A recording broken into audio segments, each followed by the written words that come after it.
For those of you who don't know me, my name is Alex Hall Hall, and I was a British diplomat for 30 plus years.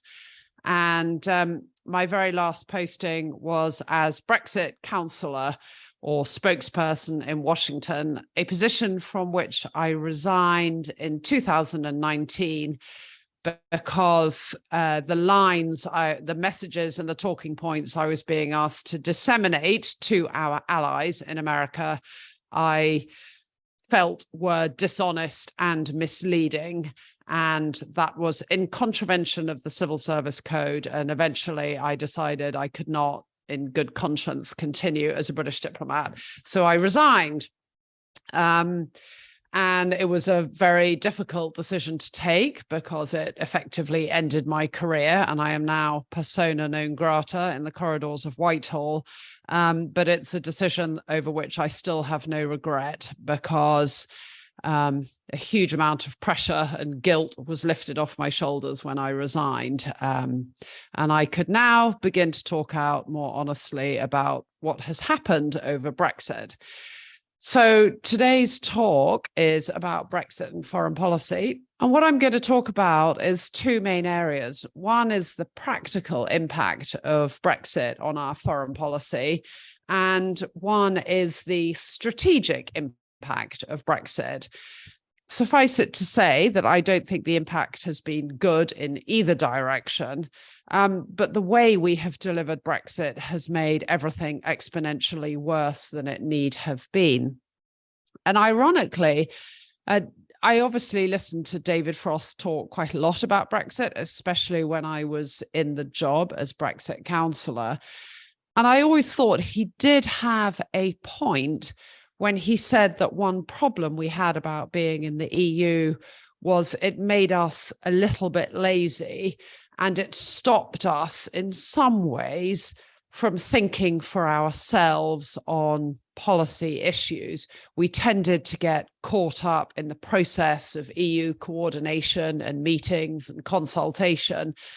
And to a certain extent, I think it is fair to say that meant we were already sort of 70% sort of aligned with where the rest of the EU was on foreign policy, without really having thought first, what is it we ourselves want to do on foreign policy? And then where are our allies and how do we drive forward our goals?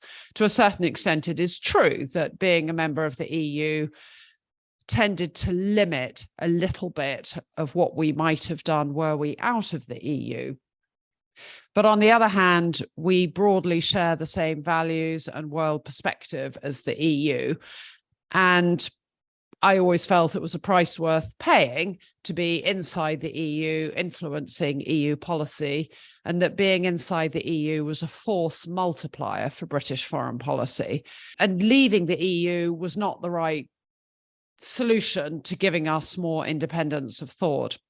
But let me come back to my two main areas. One is the practical implications of Brexit for our foreign policy, and the second is the strategic.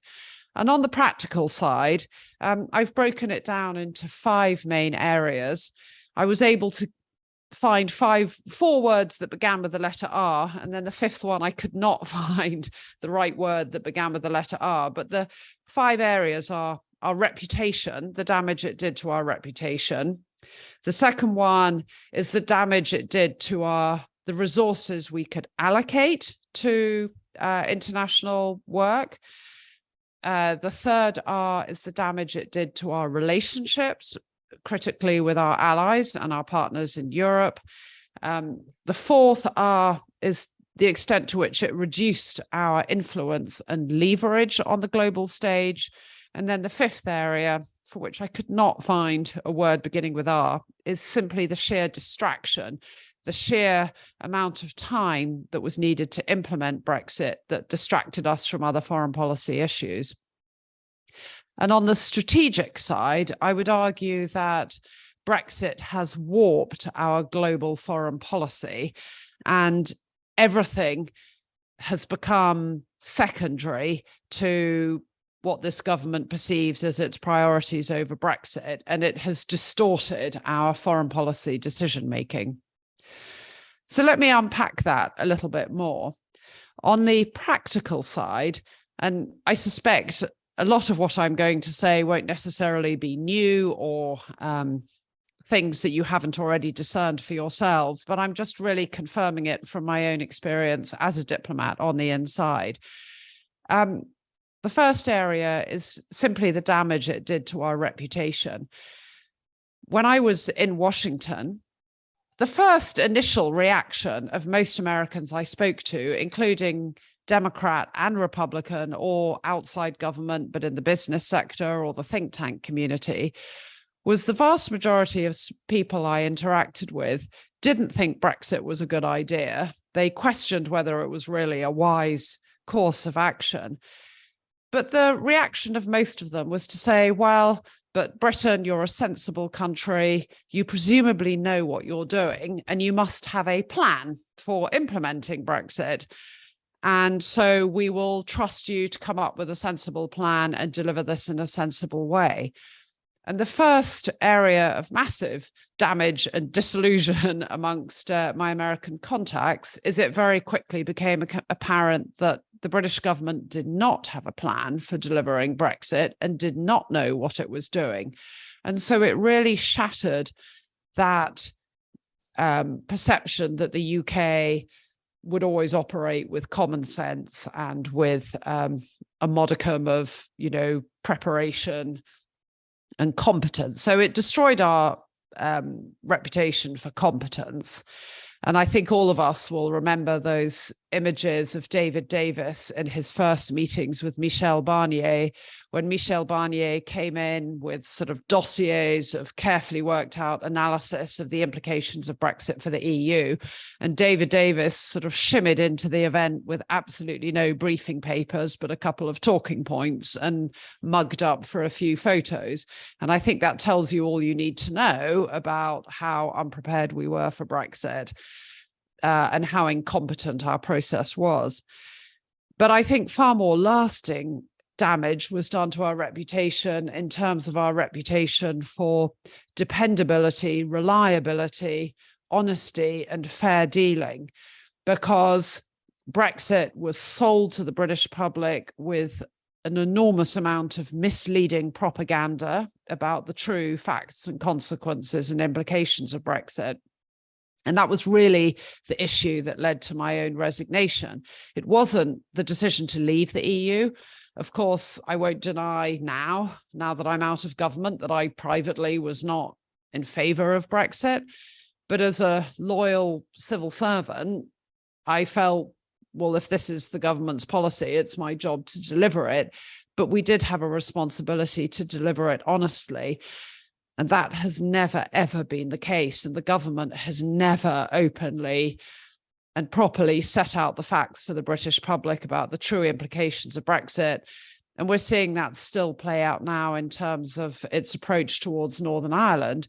There is no way that there is no way to avoid a border being required somewhere as a result of the UK leaving the EU. So it damaged our reputation for honesty. The way, especially Boris Johnson negotiated the deal, was not done in good faith. There was a lot of bullying and empty threats towards the EU and a lot of bluster.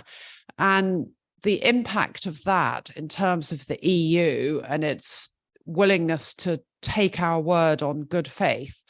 And one of the reasons the Northern Ireland Protocol has been so difficult now is because the EU simply is not sure whether it can trust us.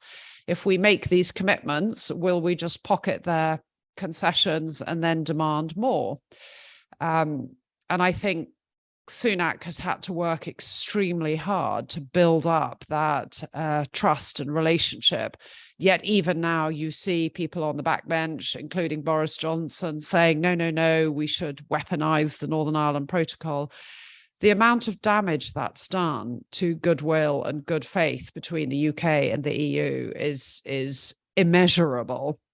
And that will have knock-on effects in terms of their willingness to trust and work with us in other areas of foreign policy. And of course, that kind of behavior does not go unnoticed in the rest of the world as well. So it's done huge reputational damage to us that is harmful for us on the international scene. It's damaged our reputation for competence. It's damaged our reputation for honesty, trust, reliability, and good faith. And it's also damaged the perception that we are a country that abides by the rule of law, because quite clearly the Northern Ireland Protocol, the bill in the British House of Parliament, which Boris Johnson and David Frost are arguing we should continue to push, would allow us unilaterally to renege on some aspects of the deal we signed with the EU in total violation of international law. So when we then choose to lecture other countries on how they should uphold international law, we are weakening our own moral authority to do so. The second area is the resource implications of Brexit. The practical impact of Brexit has been to damage our economy. And I'm just going to try and look up the quote I had. The Centre for European Reform, I think, estimated that the British economy is over 5% smaller as a result of Brexit than if we had stayed in the EU. And so if we have less money, we have less money available to spend on international priorities.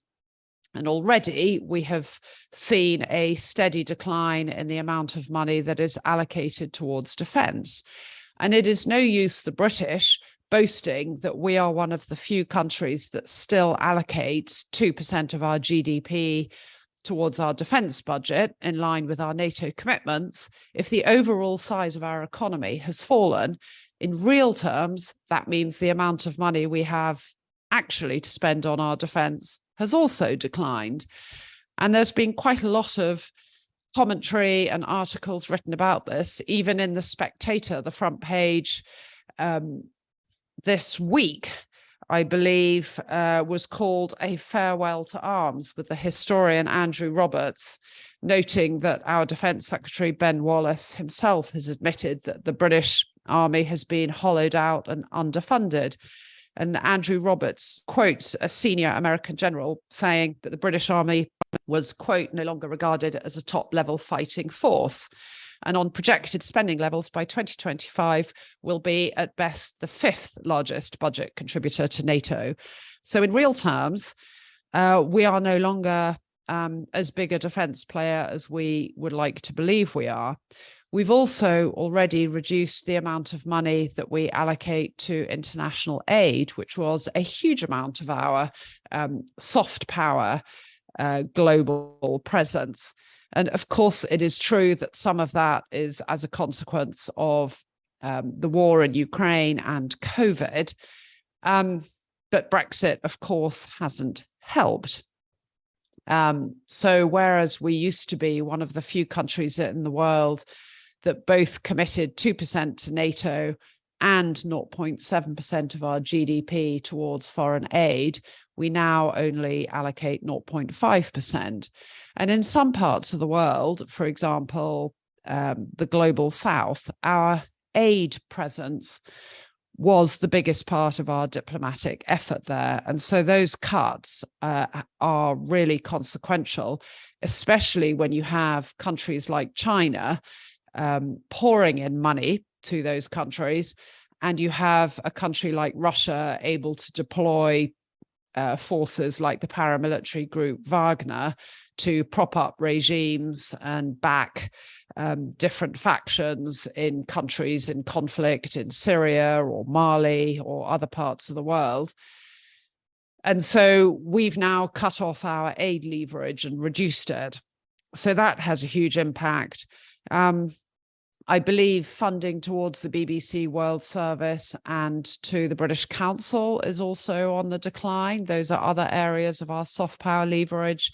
And then, of course, the Foreign Office is forever being asked to do more with less. And we have aspirations to be a global player, but we have less and less resources to staff up embassies to really get out there and promote the British message. So there's a resource cost. Then there's the damage done to our relationships. it doesn't help when you have a former British Prime Minister who was quoted over the weekend saying, F the Americans, which is an extraordinary thing to say for any British politician, but let alone one who is a former British Prime Minister. And in the effort to deliver Brexit, it has had a serious impact on our relationships with our partners in the EU and across the Atlantic in Washington, because, and it links back to the reputation point. They were willing to respect our decision to leave the EU, but they did expect us to deliver it in an honest and trustworthy and sensible way, and not to lie to their faces about the consequences of Brexit. And so the damage that has done to our relationships is quite serious. And we continue to push ahead on the Northern Ireland Protocol in a way that continues to do damage to those relationships. Then there is I'm doing this in order of my 4 R's and then the D. Then there is the reduced influence and leverage. So for the Americans, a big part of our value to them was that we were in the EU. And they had a trusted friend and ally, one of their Five Eyes intelligence partners, who was inside the EU. We shared very similar perspectives on international security issues with the Americans. And so they always thought they had one of their strongest allies and partners inside the EU, arguing the case for the transatlantic relationship, arguing the case for a robust approach on Russia or China or Iran or North Korea. And now that we've taken ourselves out of the EU, we just are slightly less valuable to the Americans. And so the Americans are now choosing to work with other partners in the EU, and we are no longer their most important European ally. Of course, the intelligence relationship remains strong. And of course, when we really apply ourselves seriously to an international issue like Ukraine, where we really have put forward a very good effort, of course, that relationship remains strong. But on many other issues, the Americans will now be working with the Germans or the French or the Irish, because we've taken ourselves out of the room. And you will see that the US have now set up a China strategy group with the EU. We are not in that group. The Americans have set up a strategy group on trade and technology issues. We are not in that group. So we have to work from outside the room to try and find out what happened inside those discussions, and then try and make ourselves relevant after they've already had those meetings. And we also, of course, have lost a certain amount of influence on actually what the EU itself decides to do. On the most obvious area, we've lost our veto on EU foreign policy. So let's say the EU decided to completely reverse itself and suddenly get back into bed with Russia or start a whole new area of cooperation with China. In olden times, we would have been able to veto that. And of course, now we can't veto that. But I've also seen many Brexit commentators, including a former British ambassador to Germany, who has now blocked me from his contact list because I called him out on this. But a former British ambassador to Germany called me out for saying that we no longer had so much influence on EU foreign policy. And he said, don't be so ridiculous. We can continue to talk to the EU from outside the room. The Americans don't have any problems working with the EU. Why should we have any problems working with the EU? And to an extent, he's right. Of course, the Americans can work with the EU. We can work with the EU from the outside. But it completely misses the point that when we were inside the EU, we were inside the room. We were part of the EU's foreign policy decision-making process. And it's not like the EU meets once a month in Brussels at foreign minister level and takes all its decisions in one go at those foreign councils. The process of EU decision-making is the accumulation of thousands of interactions across the globe between EU ambassadors meeting in third countries, from the EU hosting events with human rights activists or economic experts or with others. And you learn intelligence from those meetings. It's from the EU colleagues having lunches and dinners and coffees and chatting to each other in the corridors. And all of that is an accumulation of influence opportunities that we used to feed into and be part of. And British diplomats are very effective. And we used to be everywhere. We used to be in every EU meeting. We used to host all these events. We used to be invited to all these events. We used to speak at all these events. And now we've taken ourselves out of all those EU arranged events. So yes, after the EU has had a meeting, after the EU has had a big event, we can go up to EU colleagues and say, what happened?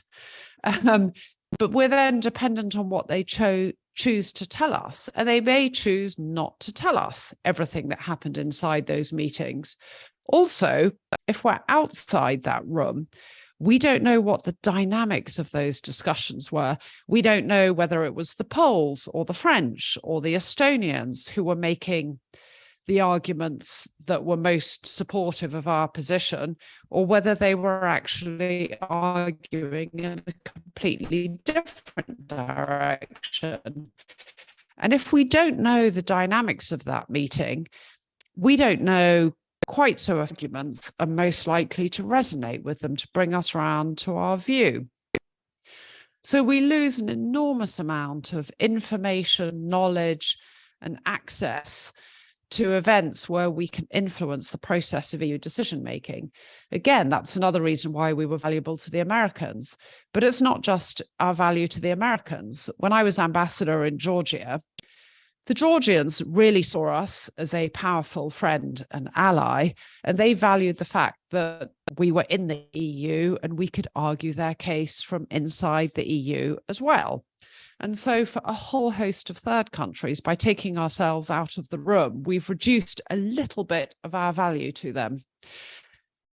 And then finally, there is the issue of the sheer amount of work that is required to deliver Brexit, the gift that keeps on giving, the sheer amount of resources that the British civil service has had to allocate towards implementing Brexit, the Brexit deal, and then renegotiating thousands of treaties, bilateral agreements, memorandums, relationships with countries all the way around the world, our membership in all these international organizations, where our relationship with them was premised on being part of the EU. And we then had to renegotiate all those deals, not just on trade, but in a whole host of areas in order to be part of those agreements by ourselves. And that is just a massive, massive diplomatic effort. And so all that diplomatic effort takes away attention from paying attention to what's going on in North Korea or Zimbabwe or Iran or Yemen or Syria. The sheer amount of diplomatic effort that is required to deliver Brexit has just taken away resource that could have been spent on other international issues. And as I said, it's a gift that keeps on giving, because we now, presumably, our diplomats around the world, especially in Washington, are having to explain what we're doing on the Northern Ireland Protocol. And we are still chasing all those elusive new trade deals to replicate the trade deals that we had when we were in the EU. We've been able to roll over the vast majority of them, but there are still new ones that we are looking to negotiate. So just a massive, massive distraction of diplomatic resource. So those are some of the practical implications of Brexit for our foreign policy. But then there's also just the strategic implications. And I think it is fair to say that Brexit was launched both on the domestic side and on the international side without really any clear strategic plan for what country we would be after Brexit. there was a lot of loose and ambitious talk about being global Britain, free to reign, to sort of roam the high seas and engage with our former colonies and put ourselves out there free from the constraints of the EU. But again, just like Brexit was misleadingly explained in terms of its domestic implications or its implications for Northern Ireland, that notion of global Britain was very misleadingly explained as well, because the vast majority of what Brexiters claimed we would be able to do once we were free of the shackles of the EU is just a nonsense. We were always able to do these things, even when we were part of the EU. For example, our relationship with the US, as I said, it was partly strong as a result of our influence inside the EU. But the vast majority of our relationship with the US has absolutely nothing to do with the EU. We were part of the Five Eyes. We had a very close security and defense relationship with the US, and we continue to do that. It hasn't been affected or limited by our membership of the EU. The famous UK, US, Australia nuclear deal, AUKUS, that was also something we were perfectly able to achieve while we were in the EU. Our support for Ukraine, there was nothing in our membership of the EU that stopped us from doing exactly what we have been doing on Ukraine. The famous vaccine rollout, we could do that just as easily when we were part of the EU. So there's been a lot of misleading rhetoric about what we are supposedly able to do now that we are free, in inverted commas, of the shackles of the EU. And I think that the slogan Global Britain was partly a retrospective justification. Once the Brexiters realised they had won the vote to leave the EU, they have then had to construct a narrative to justify that decision in terms of what we've been able to do. And so Global Britain was a superficially attractive slogan that they came up with, but actually it bears no relation to reality. It's also warped our foreign policy priorities, because in our desperation to put meat on the bones of Brexit, we have had to big up all these new trade deals that we've negotiated. And as has now been revealed, some of the trade deals that we negotiated were actually not very good ones. They were quite disadvantageous to us. For example, the new trade deals with Australia and New Zealand, which down the road will put at a disadvantage British farmers. But they were rushed through and bigged up as a way to prove that Brexit was producing results, even though there's been huge analysis that not only do they not contribute that much in terms of extra trade benefits, and certainly nothing like sufficient to compensate for the trade we've lost with the EU, but also they were on less favourable terms than we had before. So it has warped our decision-making process, and we've rushed through these deals because of the justification that we need to show results from Brexit. Thirdly, and this is true on the domestic front as well as on the international front, the slogan Global Brexit is not Global Britain, is not necessarily a slogan that appeals to all those who supported Brexit. And again, this has been written about in quite extensive terms. There was an intellectual strand behind Brexit that argued we should be the new Singapore on Thames, a low regulation, free market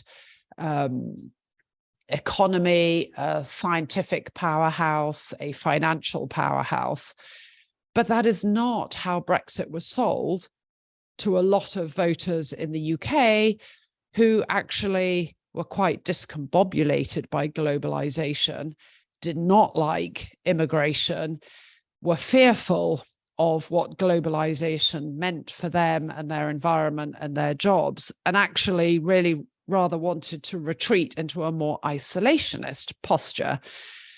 And so global Brexit is sort of inconsistent with that idea of taking back control, because if you really want to make yourself an economic powerhouse and a scientific powerhouse, You do not close off immigration and prevent and harm your labour supply, or make Britain a less attractive place for talented scientists to come and work. But that is exactly what it's doing. And we're seeing that tension in terms of our immigration policy. And then finally, this Global Britain slogan is just sold on a myth of British exceptionalism and an out-of-date perception of what kind of power we really are in the world. We do not have a British empire.